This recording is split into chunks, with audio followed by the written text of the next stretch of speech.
sabay-sabay na deadlines at requirements, paano nga ba hinaharap ng mga estudyante sa Bulacan State University ang bigat ng academic workload?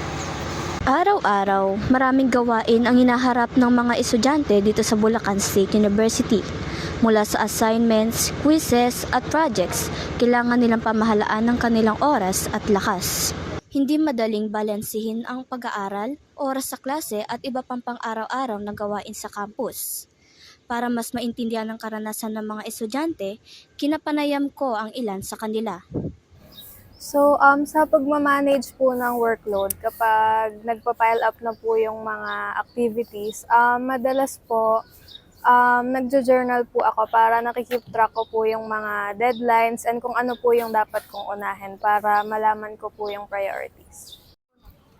Na-manage ko po yung time ko sa paraan ng pagsa-schedule po everyday na hindi ko po kinakram yung mga ginagawa ko na binibigyan ko po siya ng time para rin po, may time rin po ako sa sarili ko pagpahinga, ganun.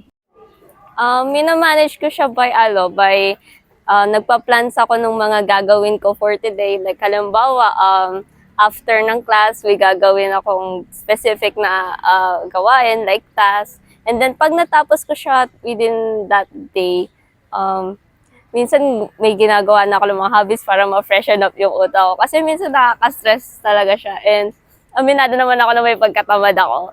So, kailangan talaga ng mga hobbies para ma-maintain parang yung mental processing, kumbaga, ng utak. Yung ganun. Or kumakain ako ng like sweets or something like that.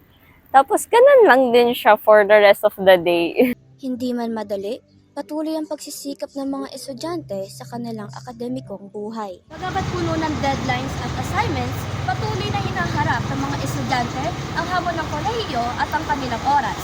Mula sa sentro ng kolehiyo sa Bulacan State University, ako si Maureen Isikudya ng The Nexus.